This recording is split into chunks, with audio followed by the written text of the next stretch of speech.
Armored Warfare's Player versus Environment mode will feature a number of enemy factions for players to go head-to-head with on the battlefield.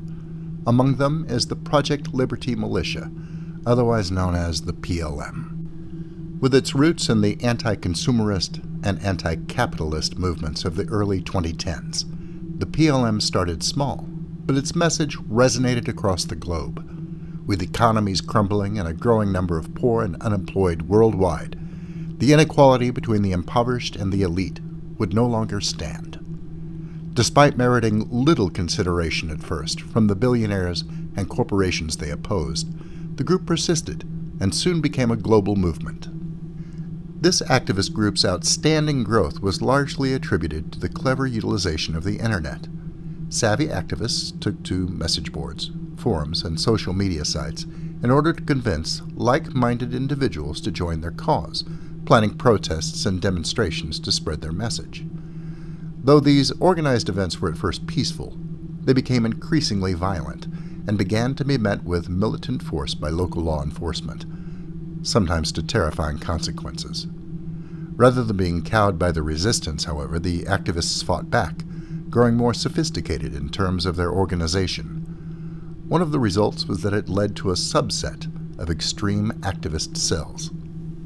Of all of these splinter groups, one in particular, Project Havoc, seemed to have the greatest resonance and organization. They arranged a number of simultaneous guerrilla sit-ins and demonstrations at some of the world's greatest financial centers.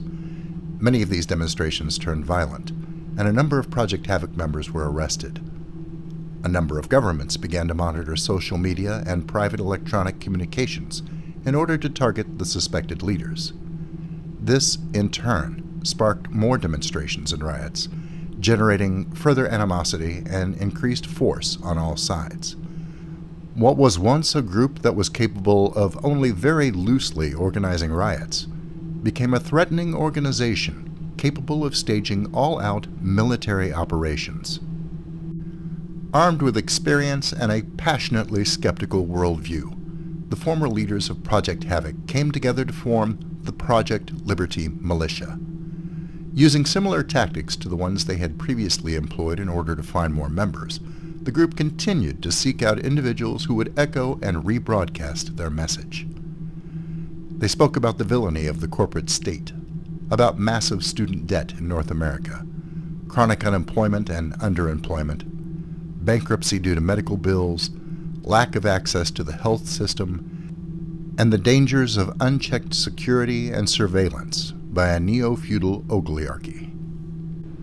The PLM is made up of a loosely connected group of militant activists, their numbers drawn from a deep pool of bright-eyed masses who operate with a dangerous notion of righteousness.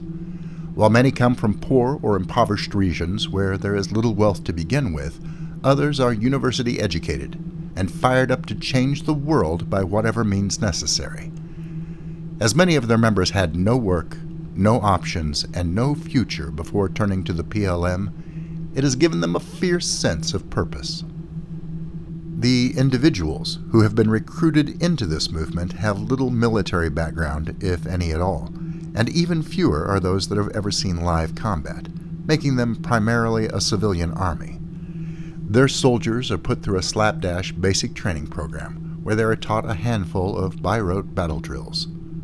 Conversely, the PLM leaders are masters at the social and propaganda side of hybrid warfare, who believe that more damage can be done by a well-placed document or video than a regiment of soldiers.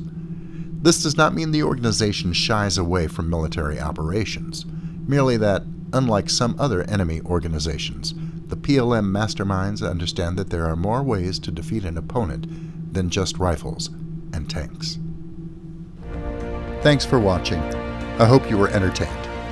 If you liked the video, please remember to subscribe. And if you're already a subscriber, thank you. And I'll see you next time.